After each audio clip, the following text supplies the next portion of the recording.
अस्सलामुअलैकुम friends, welcome to निशा समेल। इनकी நம்ம ரொம்ப டேஸ்டான ஹெல்தியான பால் கொழுக்கட்டை தாங்க எப்படி செய்யறதுன்னு பார்க்க போறோம். வாங்க பார்க்கலாம். பால் கொழுக்கட்டைக்கு தேவையான என்னென்ன பொருள் பார்த்துடலாம். சர்க்கரை, தேங்காய் துருவி வச்சிருக்கேன், அரிசி மாவு, பால், தண்ணி. வாங்க எப்படி செய்யறதுன்னு பார்த்துடலாம். ஃபர்ஸ்ட் வந்து நம்ம தண்ணியை வந்து சூடு பண்ணிக்கலாம். ஆன் பண்ணிக்கலாம். பண்ணியாச்சு. வாட்டர் வச்சிடலாம். இதுல நம்ம வந்து வாட்டர் ஆட் பண்ணிக்கலாம். இது வந்து நல்லா பாயில் ஆகட்டும், அது வரைக்கும் வெயிட் பண்ணலாம். இப்போ தண்ணி பாத்தீங்கன்னா நல்லா பாயில் ஆக ஆரம்பிச்சிருச்சு. இந்த பக்கம் நம்ம வந்து ஒரு பவுல் எடுத்துக்கலாம். இதுல நான் ஒரு 5 டேபிள் ஸ்பூன் வரைக்கும் அரிசி மாவு ஆட் பண்ணிக்கிறேன். உங்களுக்கு எவ்வளவு தேவையோ நீங்க வந்து அவ்வளோ செஞ்சுக்கலாம். 5 டேபிள் ஸ்பூன் நான் சேர்த்துக்கிட்டேன். இதுல ஒரு டேபிள் ஸ்பூன் வந்து நான் வந்து சர்க்கரை ஆட் பண்ணிக்கிறேன். உங்களுக்கு வேணும்னா நீங்க சுகரை வந்து பவுடர் பண்ணி கூட சேர்த்துக்கலாம். பட் இதுவே ஏற்கனவே வந்துட்டு பொடிசா இருக்கிறதுனால நான் இதை வந்து ஆட் பண்ணிக்கிட்டேன். அப்படியே இதுல ஒரு டேபிள் ஸ்பூன் அளவுக்கு நம்ம தேங்காய் துருவி வச்சிருக்கோம் இல்லையா, அதை ஆட் பண்ணிக்கலாம். இப்போ ஒரு பிஞ்ச் அளவுக்கு நம்ம சால்ட் ஆட் பண்ணிக்கலாம். ஆட் பண்ணிட்டு எல்லாத்தையும் நல்லா மிக்ஸ் பண்ணி விட்டுக்கோங்க. மிக்ஸ் பண்ணி விட்டதுக்கு அப்புறமா இந்த பக்கம் நல்லா வந்துட்டு பாயில் ஆயிடுச்சு வாட்டர். இதை வந்து நம்ம கொஞ்சம் கொஞ்சமா ஆட் பண்ணி மிக்ஸ் பண்ணிக்கலாம். ஊற்றி இந்த மாதிரி நல்லா வந்து மிக்ஸ் பண்ணி விட்டுட்டு இருங்க.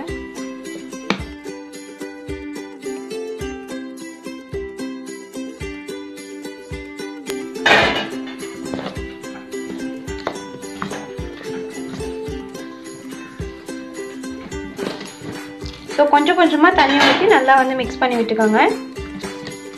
இதை வந்து நல்லா மிக்ஸ் பண்ணிட்டு நான் உங்களுக்கு காட்டுறேன். இப்போ பார்த்தீங்கன்னா இது ரெடி ஆயிடுச்சு. இதை வந்து ஒரு 2 நிமிஷத்துக்கு நம்ம ரெஸ்ட் கொடுத்துடலாம். பிகாஸ் இது வந்து ரொம்ப சூடாக இருக்கிறதுனால நம்மளால வந்துட்டு பால்ஸ் போட முடியாது. ஸோ 2 நிமிஷத்துக்கு அப்புறம் நம்ம வந்து பால்ஸ் போட்டு எடுத்துக்கலாம். ஆறுனதுக்கப்புறம் அந்த பக்கம் ஆறட்டும். இப்போ வந்து ஒரு சாஸ் பேன் எடுத்துட்டு அதே பேன் தான் நான் எடுத்திருக்கேன். இதில் வந்து நம்ம 1 கிளாஸ் பால் வந்து ஆட் பண்ணிக்கலாம். தண்ணி ஊற்றிக்கலாம். நம்ம அந்த பால்ஸ்லாம் போடும்போது பார்த்தீங்கன்னா நம்மளுக்கு வந்து மில்க் திக்காயிடும். ஸோ அதனால தான் நம்ம வந்து தண்ணி அதிகமாக ஆட் பண்ணுறோம். நம்ம வந்து தண்ணி ஆட் பண்ணியாச்சு. இந்த மில்க் வந்து நல்லா பாயில் ஆகட்டும். இந்த பக்கம் பார்த்தீங்கன்னா நம்ம செஞ்சு வச்சுருக்க அந்த மிக்சர் வந்துட்டு ஆறிடுச்சு. ஸோ இதை வந்து பால்ஸ் போட்டு எடுத்துக்கலாம். ஒரு பிளேட் எடுத்துக்கலாம் ஃபர்ஸ்ட். அண்ட் சின்ன சின்னதாக பால்ஸ் போடுங்க. சின்னதாக பால்ஸ் போடுங்க. இந்த மாதிரி சின்ன சின்ன பால்ஸாக போட்டு எடுத்துக்காங்க.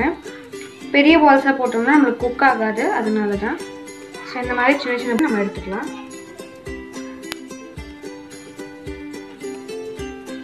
ஸோ இந்த மாதிரி பால்ஸ் போட்டு எடுத்துக்கலாம்.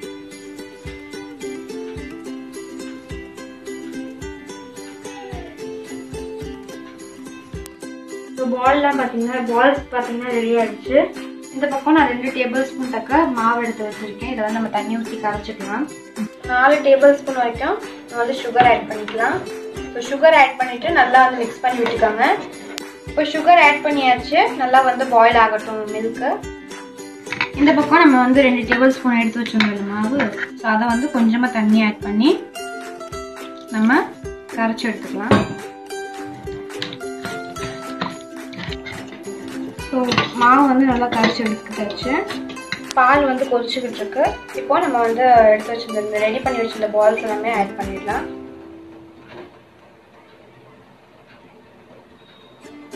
ஸோ ஆட் பண்ணிட்டு நான் உங்களுக்கு காட்டுறேன்.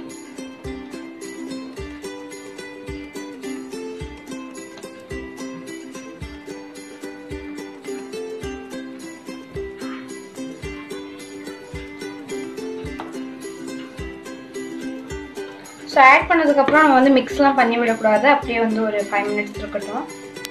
ஸோ இப்போ பார்த்தீங்கன்னா இங்கே வந்து நம்ம பால்ஸ் ஆட் பண்ணதுக்கப்புறம் ஒரு பிஞ்ச் வந்து நம்ம சால்ட் ஆட் பண்ணிக்கலாம். இப்போது பால்ஸ் ஆட் பண்ணதை வந்து நல்லா மிக்ஸ் பண்ணி விட்டுக்கலாம்.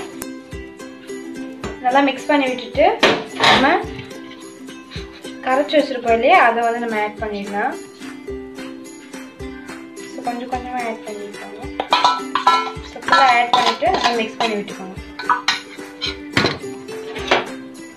ஆட் பண்ணிவிட்டு நல்லா மிக்ஸ் பண்ணி விடுங்க. ஏன்னா அந்த பால்ஸ் வந்துட்டு பாலில் நல்லா வந்து குக் ஆகட்டும், அது வரைக்கும் நம்ம வெயிட் பண்ணலாம்.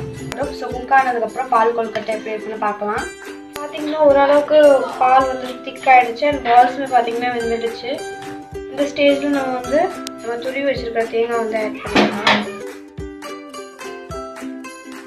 கொஞ்சமாக போட்டுட்டு மிக்ஸ் பண்ணி விட்டுக்கோங்க. ஸோ ஆட் பண்ணிவிட்டு நல்லா மிக்ஸ் பண்ணி விட்டுக்கோங்க. ஸ்டவ்வை வந்து ஆஃப் பண்ணிடலாம். இதை வந்து நம்ம ஒரு பவுலில் ட்ரான்ஸ்ஃபர் பண்ணி எடுத்துக்கலாம்.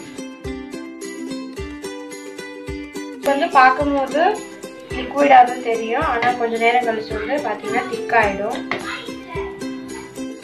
ஒரு பவுலில் பார்த்தீங்கன்னா ட்ரான்ஸ்ஃபர் பண்ணியாச்சு. நம்ம வந்து மிச்சம் வச்சுருக்கிற இந்த தேங்காய் பூ பார்த்தீங்கன்னா நம்ம ஆட் பண்ணிக்கலாம். மேலே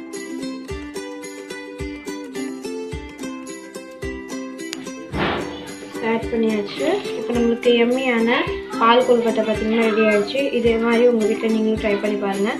இந்த வீடியோ உங்களுக்கு பிடிச்சிருந்துச்சுன்னா லைக் பண்ணுங்கள், சப்ஸ்கிரைப் பண்ணுங்கள், பக்கத்தில் பெல் பட்டனை கிளிக் பண்ணுங்கள். தேங்க்ஸ் ஃபார் வாட்சிங்.